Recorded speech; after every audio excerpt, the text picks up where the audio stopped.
ولا تكونوا كالذين تفرقوا واختلفوا من بعد ما جاءهم البينات وأولئك لهم عذاب عظيم. Bismillahirrahmanirrahim. Assalamualaikum warahmatullahi wabarakatuh. Alhamdulillah, pembangunan PPTQ, pembangunan gedung kedua PPTQ Himmah Aliyah insya Allah terus berlanjut. Saat ini sedang merapikan, yaitu 3 ruang kelas, kemudian 2 ruang asrama dan ruang guru, serta kamar mandi dan ruang makan. Insya Allah akan menghabiskan dana sekitar 932.550.000 rupiah. Bagi sahabat-sahabatku, kaum muslimin, saudaraku semua yang ingin bersedekah, monggo silahkan di BSI, bisa ditransfer di BSI 7212807367 atas nama Yayasan Himmah Aliyah Utama. Konfirmasi transfer 081334113541, atau bisa datang langsung ke kompleks PPTQ Himmah Aliyah di Dusun Dukuh Pandean, Desa Karanglo, Kecamatan Tawangmau, Karanganyar. Alhamdulillah, proses KPM sudah berjalan untuk angkatan pertama, dan insya Allah bulan Juli kita angkatan kedua. Monggo, masih kurang banyak, ada semen, ada keramik, ada lain-lainnya. Demikian, assalamualaikum warahmatullahi wabarakatuh. Kemudian murtad, ya. Murtad itu keluar dari jamaah. Kalau murtad itu nyata-nyata dia udah nggak jamaah lagi. Tapi ternyata kalau dioncei di hadis itu ada orang dia sudah keluar dari jamaah tapi masih di jamaah. Ya, orang yang tidak mengindahkan kerukunan, kekompakan, bahkan bertengkar dengan sahabat jamaah, itu berarti dia itu sebenarnya keluar dari jamaah. Nabi bilang dia itu bukan orang Islam meskipun dia sholat, puasa dan mengaku dirinya orang Islam. Fahuwa min jusa jahannam. Dia termasuk isinya neraka jahanam. Lah, saudara jamaah yang perlu diketahui ya, niki untuk para pengurus semua jamaah lah, semua jamaah. Ya. Orang keluar dari jamaah atau murtad itu dibagi menjadi 2 kategori besar. Seperti melanggarnya iblis dan melanggarnya Adam. Iblis itu melanggarnya karena sombong. Tobatnya susah dan nggak bisa tobat dia. Nggak bisa tobat. Disuruh tobat oleh Allah nggak bisa. Karena kesombongan. Orang jamaah jangan sampai murtadnya karena sombong. Mohon maaf ya, ada orang jamaah ngajinya di jamaah ngolokin Bapak Imam Haji Nur Hasan, ngolokin Bapak Haji Abdul Dohir Sweh, Muhammad Sweh, ngolokin Bapak Imam sekarang Cek Aziz, ngolokin mubalek-mubalek, merasa lebih pol daripada Paku Bumi. Paku Bumi itu apa? Terkungkung, pengetahuannya nggak luas, karena dia nggak pernah ke pusat. Paku Bumi itu yang dikirim sekolah ke Mekah, di sini juga ngaji dengan, maksudnya kepenekatan ilmunya terus. Kalau ada orang murtad, saudara jamaah, ngolok-ngolokin jamaah karena kesombongan dirinya, maksudnya itu dia merasa benar, merasa jamaah ini sesat semua, itu baliknya susah setengah mati. Tapi kalau orang nggak jamaah ini jamaah murtad maksudnya nggak jamaah, nggak aktif dalam jamaah, nggak sambung, nggak ngaji, karena terpengaruh, bukan karena kesombongan. Terpengaruh dunia, terpengaruh cewek, terpengaruh pekerjaan, terpengaruh hawa nafsunya, malas. Itu sudah jamaah, baliknya jauh lebih mudah. Baliknya jauh lebih mudah karena Nabi Adam terpengaruh keluar dari sorga itu adalah bukan kesalahan karena sombong, karena terpengaruh. Sakit dipahami apa betul Lur? Makanya kalau ada orang jamaah keluar dari jamaah, misalnya nggak sambung, nggak apa, terus lama harus terus muncul saudara jamaah, nasihatin dia. Oke, nasihatin. Kalau ketemu nggak pernah nih, kemana aja kamu? Nasihatin dia. Terus kalau dia balik jangan diolok-olok. Memang tanggungannya besar saudara jamaah kalau keluar jamaah tobat. Saudara ya, ini yang lama-lama tahu. Tobatnya orang yang keluar jamaah ngolok-ngolok keimaman. Dulu nanti saya bahas di resolusinya. Itu tidak mudah. Tidak mudah. saya diserai Bapak Imam Haji Abdul Aziz ini, saya, Pak Yusuf, Mas Safiluddin, Pak Mustafa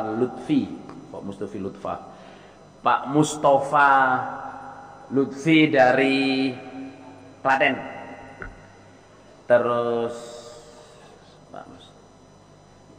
Pak Hafiluddin, Pak Mustafa Royan, ada beberapa Pak Kubumi, ngurusi tobatnya orang yang keluar dari jamaah dan ngolok-ngolok jamaah. Jadi di Quran itu tobatnya 3 orang, ngerti nggak? Di Quran itu tobatnya 3 orang yang tertinggal dari perang, itu dikasih waktu oleh Allah. Jadi Nabi melarang jamaah, dilarang bicara dengan orang ini juga dilarang bicara dengan jamaah, sampai Allah memutuskan. Orang ini tobatnya sudah jujur, sudah mengakui kesalahan apa adanya, semuanya sudah diakui, lah tapi nunggu keputusan dari Allah. Lah orang zaman Bapak Imam Haji Nur Hasan, orang keluar dari jamaah dan ngolok-ngolok jamaah terus balik, saudara, itu tobatnya enggak terus saya mengakui kesalahan saya tobat, saya dulu pernah keluar dari jamaah, saya ngolok-ngolok, nah, saya sekarang membaca istighfar, ya toh, saya baca istighfar, saya berjanji tidak akan mengulang dan saya sanggup menunaikan kafaroh. Yang Bapak Imam nyuruh saya meroses itu jamaah, asalnya tobatnya cuma 1 lembar, dibilangin kamu harus cerita kenapa kamu keluar dari jamaah, ngolok-ngolok jamaah, siapa yang bilangin kamu, terus kamu sudah ngomongin siapa saja, ngerti ya sama?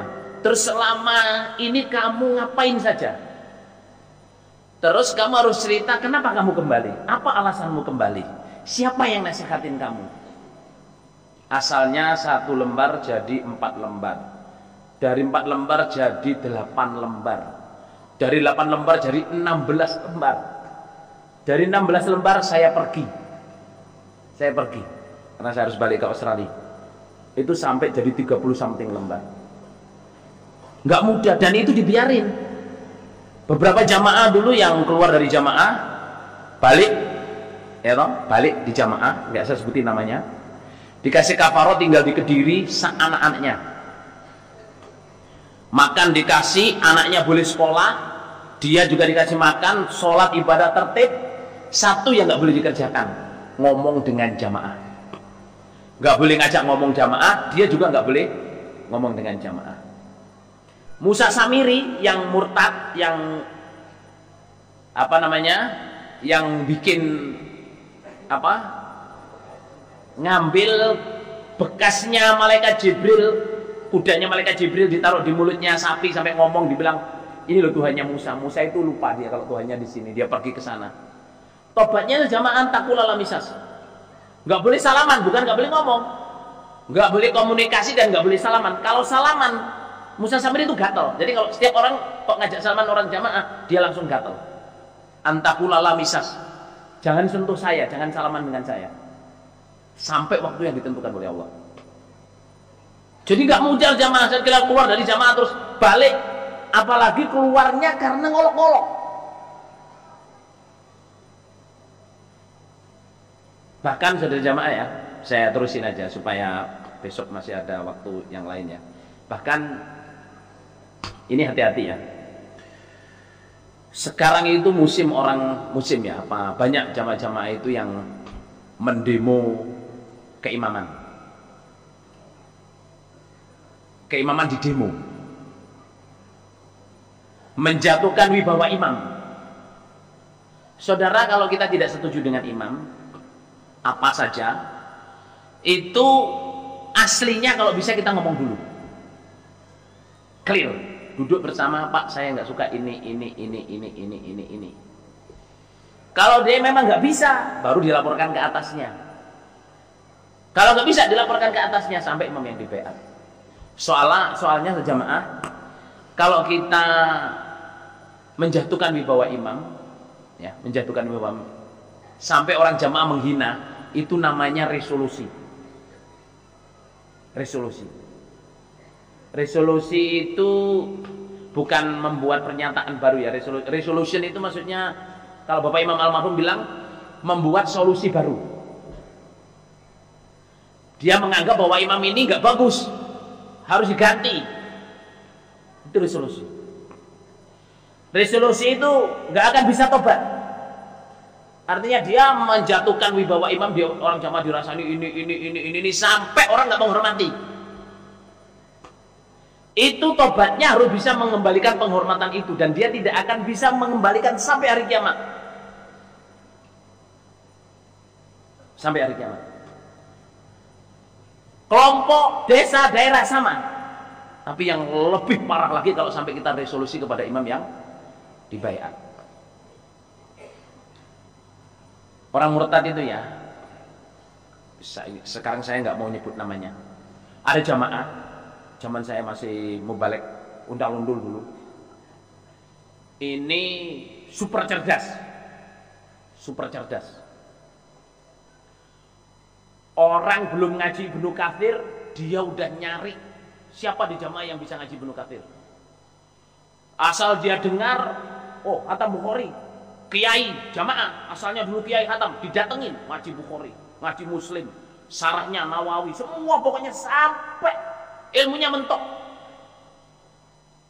Powinter. Cuman setan powinter, saudara. Bisikinya pinter. Istahwadha alaihimu syaitan fa ansahum dzikrullah. Digoda setan, dibisikin setan. Pinter itu asalnya begini, di kelompok. Saya pernah tugas di kelompok itu. Kamu balik ngajar gitu ngomong gini. Wah, keterangannya nggak begitu itu, keterangannya begini. Di kelompok, saudara. Loh, itu ada sebab nuzulnya itu, sebab nuzulnya begini. Kamu menerangkan begitu salah. Orang jamaah ya ngono ning ojo ngono. Lama-lama nggak bisa kontrol, Lama-lama terus ngomong gini, lah ya, Haji Nur Hasan ini mubalek kayak gini kok ditugaskan.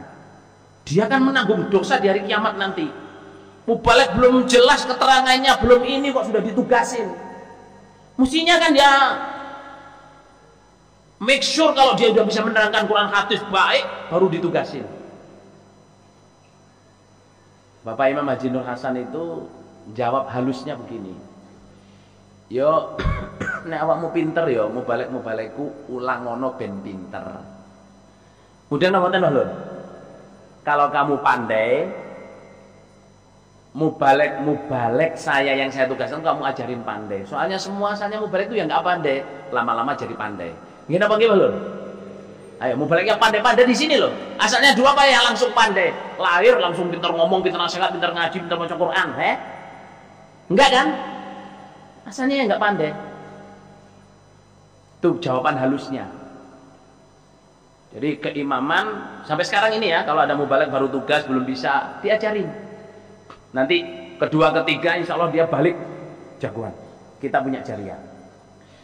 Yang dulu zaman Bapak Imam dulu, saking gencarnya orang itu nulis surat, saya masih punya suratnya, saudara. Ngolokin Bapak Imam Haji Nur Hasan. Kamu ini imam yang enggak ini, enggak itu, mau balik kayak gini tugaskan. Bapak Imam jawab gini kasarnya itu. Lah ya, kamu itu ngasih saya gaplek. Tahu gaplek, saudara? Tahu nggak gaplek ini? Gaplek itu singkong gendruwo dijemur, dijemur aja Pak urut gaplek Pak lho. Terus sampai digerus, ada yang dipakai bahan untuk roti tapi dari singkong. Tapi singkong yang busuk, saudara. Beliau bilang gini, kamu ngasih saya gaplek, terus saya bikin jadi roti bolu. Ya, mestinya kamu syukur kalau sudah jadi bolu, meskipun bolunya bolu gaplek. Kemudian apa betul? Coba kamu kasih saya gandum yang bagus dari Amerika, dari Australia, bikin roti bolu kecil. Ini apa gimana? Lah waktu itu, ya ini insya Allah senior jamaah di sini banyak ya. pondok-pondok jamaah terutama Gading, Kediri, Kertosono, Gading ini tempatnya saudara. Orang kalau di kampungnya sekolahnya nggak bisa, nggak keterima sekolah negeri, sukanya ngeluyur, tawuran, mohon maaf nyolong, pokoknya gak kanggo doa mah, baru dikirim ke pondok. Nggih napa nggih?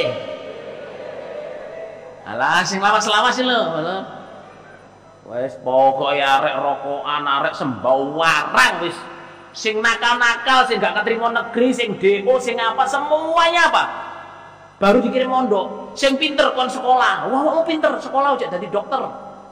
Numpak kapal miber nek turu melungker, ya. Mari melungker ngiler. Jadi yang pinter nggak dikirim ke pondok, tapi yang dedel, yang nakal, yang tawuran dikirim ke pondok.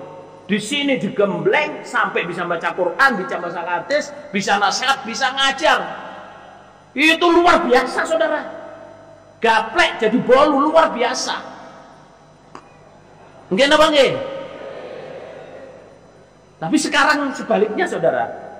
Sekarang ini bahannya benar-benar gandum, saudara.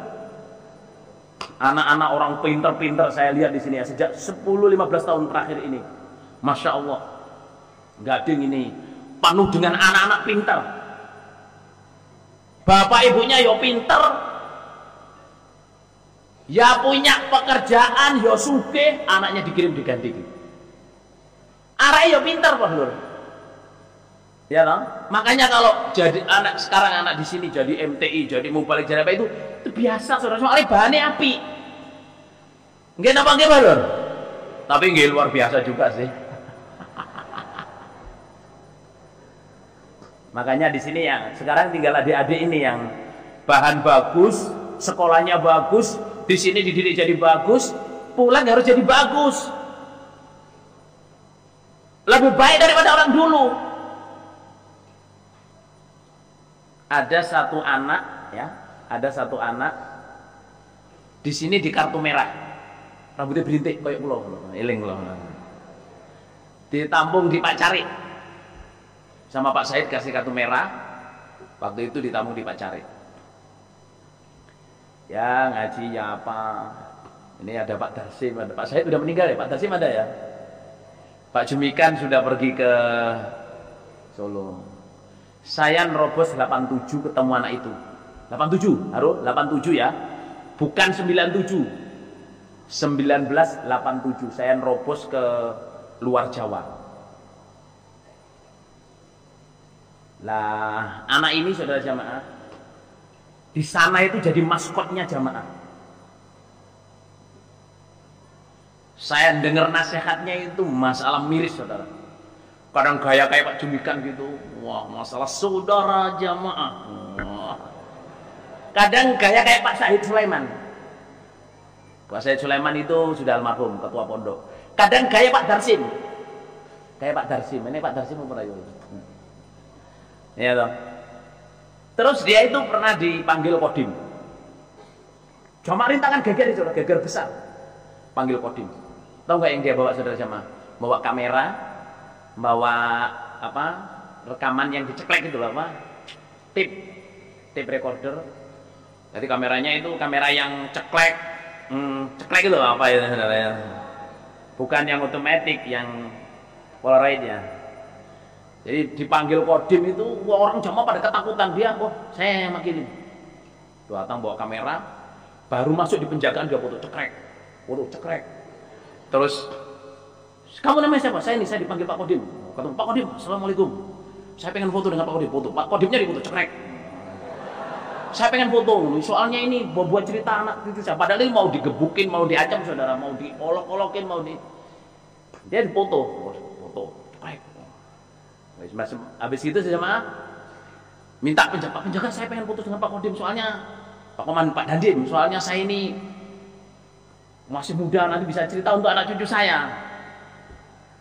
Terus udah kamu duduk sana. Enggak, saya pengen foto sebentar aja, foto. Wah, semua dipoto nih, saudara. Habis itu terus ya duduk, bentar duduk. Terus dia ngeluarin kaset itu. Pak, saya ingin merekam pembicaraan ini. Soalnya Pembicaraan ini mungkin jadi sejarah untuk anak cucu saya. Taruh di meja diceklek sama. Hati-hati nemu muring-muring gak sido belum. Nggak jadi mau bentak-bentak ya nggak jadi. Soalnya apa? Untuk apa? Untuk anak cucu saya, Pak. Itu saudara jamaah akalnya anak jamaah. Ya mungkin sekarang di sini Badung tapi di sana kayak gitu. Habis itu saya jamaah, saya tanya, kamu dulu kok bisa kamu niru nasihatnya ini? Oh, saya sering di kamar dulu, Pak. Kalau di kamar tuh dinasihatkan sama pengurus tuh saya hafal sampai nasihatnya itu.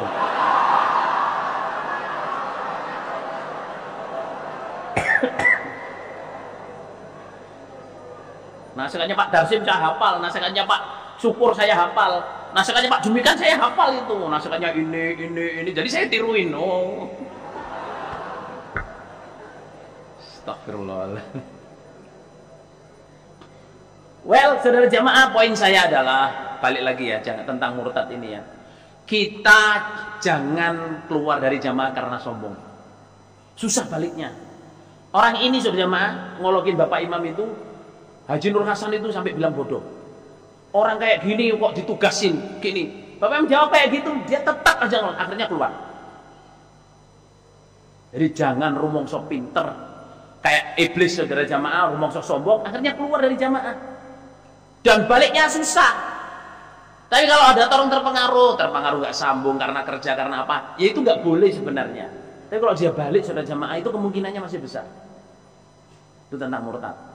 Sakit dipahami apa mboten ulur? Lah, murtad yang paling sadis saudara jamaah adalah sabda Rasulullah SAW gini, la yahillu damu imri'in muslim yashhadu an la ilaha illallah wa anna rasulullah illa bi ihdahi thalathin at-thayyibuz zani wan nafsu bin nafsi. Terus wa tariqul dini al-mufariqul jamaah. Al-mufariqul jamaah. Faraqul jamaah itu juga disebut murtad. Jadi nggak halal darah seseorang yang sudah bersaksi bahwa tidak ada Tuhan kecuali Allah dan saya utusan Allah, maksudnya dia udah masuk jamaah dan udah Islam, kecuali dengan 3 hal. Kalau 3 hal ini dilabrak saudara jamaah, dia halal dibunuh, artinya dia bukan orang jamaah lagi. Apa itu? Dia membunuh sesama jamaah, atau dia zina mukson, jadi sudah pernah punya suami atau sedang punya suami istri, atau sedang bersuami istri kok berzina, itu halal dibunuh, ranjam. Yang terakhir adalah at-tariqul dini, meninggalkan agamanya, yaitu al-mufariqul jamaah, orang yang memisai jamaah. Itu sebenarnya murtad. Faraqul jamaah itu murtad. Nah itu. Lah ini berdoalah kepada Allah, semoga Allah menetapkan kita dalam jamaah. Semoga Allah menetapkan dalam jamaah sampai ajal mati kita, anak cucu kita sampai masuk surga selamat dari neraka. Jamaah-jamaah yang sedang terpengaruh, sedang beledong, sedang bules, kita doakan mudah-mudahan Allah paling bisa kembali tobat dan menjadi jamaah lagi yang baik, bersama-sama masuk ke Allah selamat dari neraka Allah.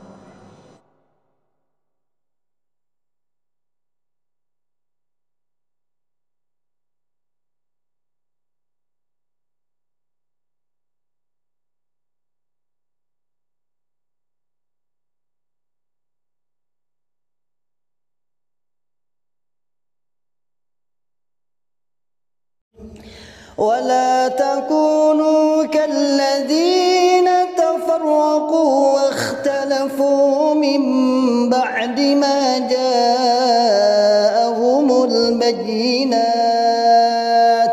وأولئك لهم عذاب عظيم.